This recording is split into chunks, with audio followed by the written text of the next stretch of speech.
Emma Wilson rushed into the courtroom, her breaths coming fast. She was late again. Her dark blue suit was perfectly pressed, her hair neatly pulled back, but the clock had worked against her this morning. Judge Robert Harmon glared down from his bench, his face tight with disapproval. Emma could feel the weight of his stare as she quietly took her place.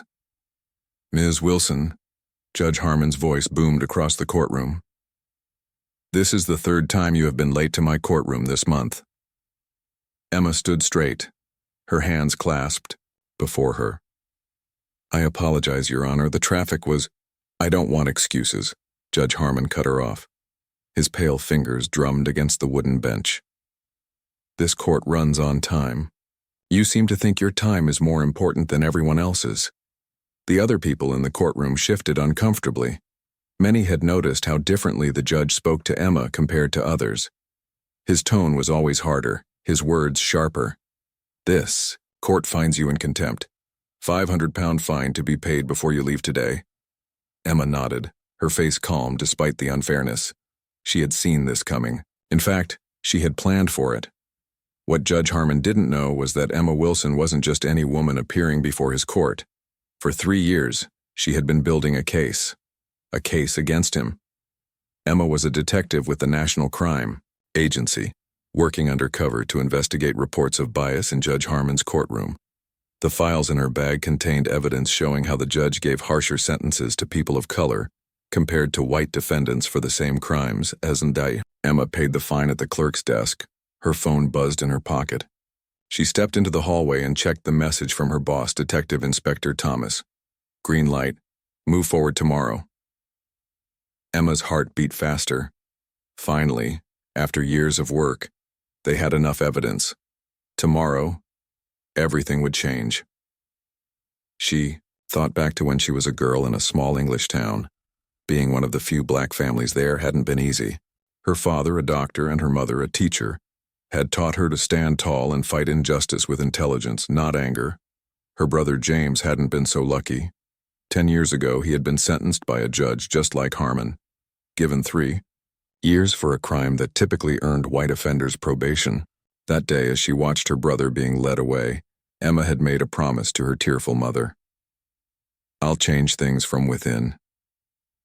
Now, she was doing exactly that. Emma drove to her small flat on the edge of town. Her 12-year-old daughter, Lily, was staying with Emma's mother for the week, a blessing given what tomorrow would bring. She made a cup of tea and spread the case files across her kitchen table. The evidence was overwhelming. Judge Harmon had sentenced people of color to an average of 20% longer prison terms than white defendants for identical crimes. The pattern was clear and impossible to explain away as coincidence. Emma picked up a photo from the living room shelf, her family at Lily's 10th birthday. James was there too, his time served, but the experience had changed him. He smiled less, trusted less. "This is for you," she whispered to his image, "and for everyone who never got a fair chance in his courtroom." That night, Emma could barely sleep. Years of work were coming to a head. She had started as a patrol officer, worked her way up to detective, all while carrying this goal in her heart: to make the justice system truly just for everyone. At 5 a.m., Emma got up and prepared herself. She chose her best suit, dark gray, professional, authoritative. She pinned her badge to her belt and tucked her ID in her pocket. Her phone rang as she was leaving. It was Detective Inspector Thomas. "Are you ready?" he asked. "I've been ready for 3 years," Emma replied. "The team will meet you at the courthouse at 9. We'll execute the warrant when the judge is in his chambers." "I'll be there," Emma said, her voice steady despite the butterflies in her stomach. She drove to the courthouse. Emma thought about how surprised Judge Harmon would be when he learned who she really was. The woman he had looked down on, the woman he had fined and dismissed, was about to change his world forever. Justice was coming, at last. Emma arrived at the courthouse at exactly 8:45 a.m.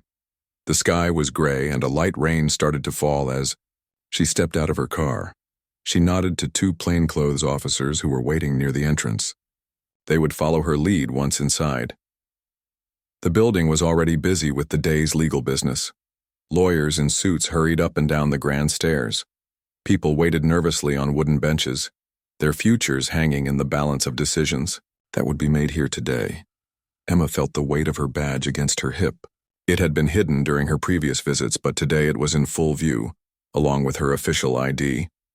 In her briefcase, she carried the warrant signed by a senior judge from London. "Good morning, Detective Wilson," said Officer Peter Banks, one of her team members. "The others are in position. Judge Harmon arrived 10 minutes ago and went straight to his chambers." Emma nodded. "Let's give him time to settle in. I want this to be by the book." The clock in the main hall struck 9. Emma and her team of 4 officers moved through the hallways towards the judge's private area. A court clerk tried to stop them, but Emma showed her badge and the warrant. "National Crime Agency. We have business with Judge Harmon." The clerk's eyes widened, but she stepped aside. Emma could hear whispers start to spread behind them as they walked down the hallway. Outside Judge Harmon's chambers, Emma paused and took a deep breath. This moment had played in her mind thousands of times. She knocked firmly on the heavy wooden door. "Come in," called the familiar voice from inside. Emma pushed open the door. Judge Harmon was sitting at his desk, reading papers for the day's cases. He looked up, annoyed at first, then confused when he saw who it was. "Ms. Wilson? What are you doing here? My court doesn't start for another hour." Emma stepped fully into the room, her team filing in behind her. She reached into her jacket pocket and pulled out her official badge and ID. "Detective Emma Wilson, National Crime Agency. Your Honor, I have a warrant to search these premises and seize evidence related to case number 87429. The judge's face changed from confusion to shock. He stared at Emma's badge, then at her face, as if seeing her for the first time. "I don't understand," he said, his voice suddenly smaller. "What is this about?" Emma placed the warrant on his desk. "This is about a 3-year investigation into patterns of judicial misconduct and bias in your courtroom, specifically related to sentencing disparities based on race." Judge Harmon's face turned pale. His hand shook slightly as he reached for the warrant. "This can't be right. I follow the law. I've always followed the law." "The evidence suggests otherwise, Your Honor," Emma said calmly. "We have reviewed all of your cases from the past 7 years. The data shows clear patterns that cannot be explained by case differences alone." Officer Banks began setting up equipment to copy computer files, while the others started cataloging paper documents from the filing cabinets. Judge Harmon watched helplessly as his professional life was examined piece by piece. "You were undercover?" he finally asked, looking up at Emma. "All those appearances in my court were part of establishing a pattern," Emma confirmed. "Your different treatment of me provided additional evidence for our case." Judge Harmon's shoulders slumped. For a moment, he looked older than his 60 years. "You were late on purpose?" "Yes," Emma said simply. "And you reacted exactly as our previous data suggested you would." Through the window, Emma saw more official cars arriving. News traveled fast in a courthouse. Soon everyone would know what was happening. Judge Harmon stood up suddenly. "I want my lawyer present. I'm not saying anything more without representation." "That's your right," Emma said. "But the warrant stands. We will continue our work here." A knock on the door interrupted them. The Chief Justice of the court, an older man named William Porter, entered with a concerned expression. "Robert, what's going on? I've got calls coming in about—" He stopped when he saw the officers and the equipment. "Oh." Emma introduced herself and explained the situation briefly. Chief Justice Porter looked stunned but composed. "We will cooperate fully with your investigation," he said formally, though his eyes kept darting between Emma and Judge Harmon. As Emma directed her team in their work, she thought about all the people who had stood in Judge Harmon's courtroom over the years. People who had felt the sting of unfairness but couldn't quite prove it. People like her brother James. Today was just the beginning. There would be hearings, possibly a trial, certainly reviews of hundreds of past cases. But standing here now, watching Judge Harmon's carefully built world crumble around him, Emma felt a deep satisfaction. The rain outside grew heavier, drumming against the window like applause. By noon, the courthouse was buzzing with whispers and wide eyes. The news had spread quickly. Judge Robert Harmon was under investigation. Officers came and went from his chambers carrying boxes of files and computer equipment. No one could focus on their work. Even other judges stopped by to watch from a distance, their faces tight with worry or surprise. Emma sat in a small conference room that her team had taken over. Spread across the table were years of Judge Harmon's records, sentencing reports, case notes, and private journals. Officer Banks was working on the judge's computer files, while two other officers interviewed court staff. "Look at this," said Officer Lisa Grant, pushing a folder toward Emma. "In drug possession cases, white defendants got an average 18-month sentence under Harmon. Black defendants got 30 months for the same amounts." Emma nodded. It matched their previous findings. And the assault cases? Even worse, 40% longer sentences for people of color. Emma felt a mix of sadness and determination. The numbers told a clear story, one that would be hard for Judge Harmon to explain away. A knock at the door made them look up. Chief Justice Porter stood there, his face lined with worry. "Detective Wilson, may I have a word?" Emma followed him into the hallway. The older man looked tired, the wrinkles around his eyes deeper than they had been that morning. "I've been reviewing some of your findings," he said quietly. "Is it really this bad?" "I'm afraid so, sir," Emma replied. "The pattern is consistent across all types of cases for the past 7 years. The Chief Justice shook his head slowly. "I've known Robert for 20 years. We play golf together. I never saw—" His voice trailed off. "Most people don't see it, unless they're looking for it," Emma said gently, "or unless they're on the receiving end." Porter was silent for a moment. "Judge Harmon has asked to speak with you. His lawyer is with him now." Emma hadn't expected this. Usually people in Harmon's position avoided further contact with investigators. "I'll hear what he has to say." Judge Harmon's chambers felt different now. The grand desk and leather chair no longer seemed to hold power. The judge himself looked smaller, his face gray with shock. Beside him sat a sharp-faced lawyer in an expensive suit. "Detective Wilson," the lawyer began. "My client wishes to—" "Let me speak for myself, David," Judge Harmon interrupted. He looked up at Emma, his eyes red-rimmed. "I want to know why. Why did you target me specifically?" Emma took a seat across from him. "We didn't target you, Your Honor. We received multiple complaints about sentencing patterns in this courthouse. The data led us to your courtroom. You could have just reviewed the cases. Why the undercover work? Why appear in my court pretending to be someone else?" Emma thought carefully before answering. "Statistical evidence isn't always enough. We needed to see how you interacted with different types of defendants, how you spoke to them, the words you chose, the tone of voice." The lawyer shifted uncomfortably, but Judge Harmon waved him silent. "And what did you find?" the judge asked quietly. "We found that you speak to white defendants with respect. You listen to their explanations. You consider their futures." Emma kept her voice even. "But with defendants of color, you interrupt more. You use harsher language. You dismiss their circumstances." Judge Harmon stared at his hands. I never meant to." "Few people do it consciously," Emma said. "But the impact remains the same." The room fell silent. Outside, rain continued to fall, tapping against the windows like impatient fingers. Finally, Judge Harmon looked up. "My father was a judge too. He taught me everything I know about the law. He used to say that being tough on crime meant everyone got the same treatment." His voice cracked slightly. "But that's not what I've been doing, is it?" "No, sir," Emma said simply. "The evidence shows otherwise." The lawyer started to object, but Judge Harmon silenced him again. "What happens now?" he asked. "The investigation continues. There will be a review board. All your cases from the past 7 years will be examined. Those with clear bias may be reopened." Emma paused. "And you'll likely face disciplinary action." Judge Harmon nodded slowly. "I understand." As Emma stood to leave, the judge asked one more question. Detective Wilson, if I may, do you have personal experience with judicial bias? Emma thought of her brother James, of the 3 years taken from his life. Yes, she said.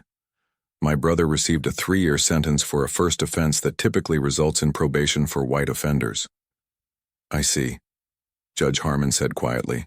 And is that why you became a detective? Emma smiled slightly. It's part of the reason. But mostly, I believe in justice, Your Honor. Real justice, applied equally to everyone. As she walked back to the conference room, Emma's phone buzzed. It was a text from her daughter Lily. Mom, are you really on the news? My teacher showed us. Emma smiled. Perhaps some good would come from this day after all. A lesson for the next generation about standing up for what's right. The next morning, Emma's face was on the front page of the local newspaper. Detective uncovers judicial bias in landmark. Investigation, read the headline. The article told how she had gone undercover for 3 years to expose unfair sentencing practices. By breakfast time, her phone wouldn't stop ringing with calls from reporters. Emma ignored them all. She sat at her kitchen table, drinking tea and helping Lily with her homework. This quiet moment with her daughter felt more important than any news story. Are you famous now, Mum? Lily asked, looking up from her math problems. Emma smiled. No, love. I'm just doing my job. My friends at school said you're a hero. Lily's eyes were wide and proud. Emma put down her cup. I'm not a hero, Lily. I'm just someone who saw something wrong and tried to fix it. The truth was more complicated. Emma had spent 3 years building this case, missing birthdays and school plays, working late nights after Lily went to bed. There had been times when she wondered if it was worth it, if one judge really mattered in a system with so many problems. Her phone rang again. This time it was Detective Inspector Thomas. Wilson, have you seen the news? This is bigger than we thought. We're getting calls from all over the country. People asking for reviews of their cases, other detectives reporting similar patterns with other judges. Emma looked at Lily, who had gone back to her homework. That's good, sir. But can we talk about this later? I'm spending time with my daughter right now. After dropping Lily at school, Emma drove to the police station. The usual noise and bustle stopped when she walked in. Officers looked up from their desks, some smiling, others watching with curious eyes. There she is, called Officer Banks, the woman of the hour. Emma shook her head, embarrassed by the attention. Just doing my job like all of you. Detective Inspector Thomas waved her into his office. Close the door, Wilson. We need to talk. On his desk was a thick folder. This just came in. Judge, Harmon's lawyer delivered it this morning. Emma opened the folder. Inside were handwritten notes from Judge Harmon, dating back years. Personal thoughts on cases, notes about defendants, private reflections on his decisions. As she read, Emma's eyes widened. He's admitting to bias, she said softly. Not directly, but it's here in his own words. Thomas nodded. He's cooperating fully. Says he wants to make things right. Emma felt a strange mix of emotions. Satisfaction that their case was solid, but also sadness for the man who seemed to be facing his flaws for the first time. Later that day, Emma visited her brother James at his small repair shop on the edge of town. The bell jingled as she entered, and James looked up from the engine he was fixing. Well, he said with a half-smile. If it isn't the famous detective. Emma rolled her eyes. Not you too. James wiped his hands on a rag and gave her a quick hug. His eyes were serious when he pulled back. You did something important, Em. I know, she said. But it's just the beginning. One judge in one courthouse. James shook his head. It's more than that. You showed people that the system can be held accountable. That matters. They sat together in the small office at the back of the shop, sharing a pot of tea. James had been quiet since his time in prison, his dreams of becoming a teacher put on hold. But today he seemed more like his old self. I've been thinking, he said, turning his cup in his hands. Maybe I could start teaching again. Night classes for adults helping people get their qualifications. Emma felt her throat tighten with emotion. James, that would be wonderful. If they reopen cases like mine, he said carefully. If they clear my record completely, they will, Emma said firmly. Judge Harmon's cases are already being reviewed. Yours will be one of the first. That evening, Emma was washing dishes when her doorbell rang. She wasn't expecting anyone. Through the peephole, she saw a woman she didn't recognize. Older, well-dressed, with silver hair and tired eyes. "Can I help you?" Emma asked, opening the door slightly. "Are you Detective Wilson?" the woman asked. Her voice was soft but determined. Emma nodded. "My name is Margaret Harmon, Robert's wife." She held out a small, trembling hand. "May I come in? I think we should talk." Emma hesitated, then opened the door wider.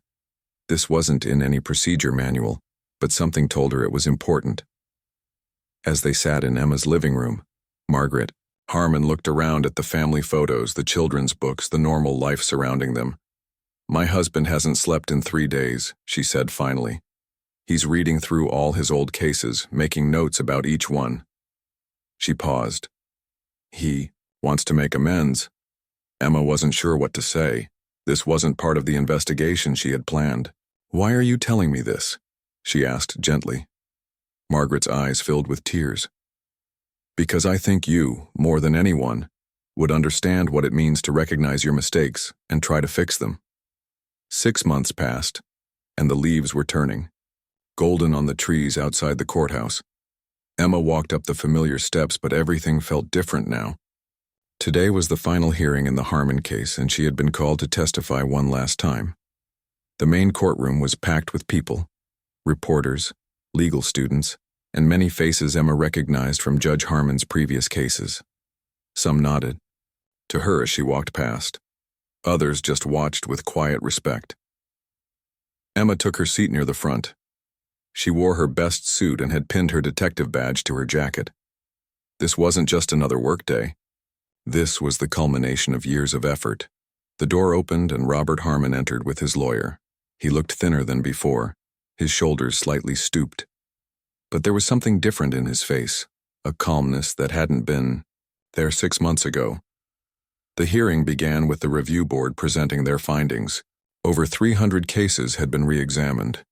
Nearly 200 sentences had been reduced or vacated entirely.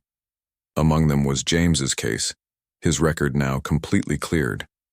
When it was Emma's turn to speak, she stood and faced the crowded room. "The investigation was never about one person," she said clearly. "It was about a pattern in our justice system that hurts real people every day. People with families, people with dreams, people who deserve equal treatment under the law." She spoke for 15 minutes, explaining the evidence without anger or accusation. When she finished, the room was silent. Then Judge Harmon himself asked to speak. He walked slowly to the front of the courtroom, his hands shaking slightly as he held his notes. "I've been a judge for 27 years, he began. "I always believed I was fair. I believed I saw only the facts of each case." He paused, taking a deep breath. "I was wrong." Emma watched as the man who had once looked down at her with such authority now stood humbled before his peers. "The evidence Detective Wilson gathered cannot be denied. The patterns in my sentencing show biases I didn't recognize in myself." His voice grew stronger. "I cannot change my past decisions, but I can acknowledge my mistakes and try to repair the damage." He announced his retirement from the bench and his commitment to work with a new program helping people rebuild their lives after prison. He would use his legal knowledge to help those who had been unfairly sentenced, including many who had stood before him. After the hearing ended, Emma stepped outside into the bright autumn day. She was surprised to see her brother James waiting at the bottom of the courthouse steps. "What are you doing here?" she asked, smiling. "Couldn't miss the big finale," he said, giving her a quick hug. "Plus, I have news. I got the teaching job at the community college. Starting next month." Emma felt tears spring to her eyes. "James, that's wonderful." As they walked toward the car park, a voice called out behind them, "Detective Wilson!" They turned to see Judge Harmon hurrying down the steps. "May I speak with you for a moment?" he asked, slightly out of breath. James tensed beside her, but Emma nodded. "Of course." Judge Harmon looked uncertainly at James. "This is my brother," Emma explained. "James Wilson." Understanding flashed across the judge's face. "Mr. Wilson, I believe your case was one of those reviewed." James nodded stiffly. "It was. I'm truly sorry for what happened to you," Judge Harmon said quietly. 3 years of your life that can't be returned." James was silent for a long moment. "No, they can't," he finally said. "But I can use what I learned from that experience. And it seems you're doing the same." The three of them stood awkwardly until Judge Harmon spoke again. "Detective Wilson, I wanted to thank you. Not for exposing me, though that needed to happen, but for making me see what I couldn't see myself." Emma wasn't sure how to respond. This wasn't the angry, defensive man she had expected 6 months ago. "What will you do now?" she asked. "The prison outreach program starts next week, and I've been asked to speak at several law schools about unconscious bias in the courtroom." He gave a small, sad smile. "It seems my mistakes can serve as a valuable lesson." As Judge Harmon walked away, Emma felt a strange sense of completion. The case was closed, but its effects would continue to ripple outward. That evening, Emma sat with Lily in their small garden. The air was cool and the sky was turning pink with sunset. "Mom," Lily said thoughtfully, "at school we learned about changing history. Do you think your work changed history?" Emma considered the question. "Not all of history," she said, "but maybe a small part of it. Sometimes that's all we can do, change one small part and hope it spreads." Her phone buzzed with a message from Detective Inspector Thomas. "New case. Similar patterns detected in Northern District Court. Interested?" Emma smiled as she typed her reply. "Always." The work would never be finished. There would always be more judges, more courts, more systems to examine. But today, in this moment, Emma felt a quiet pride in what they had accomplished. 1 judge, 200 lives changed, countless more who would never face the same injustice. It was enough for now. It was a beginning.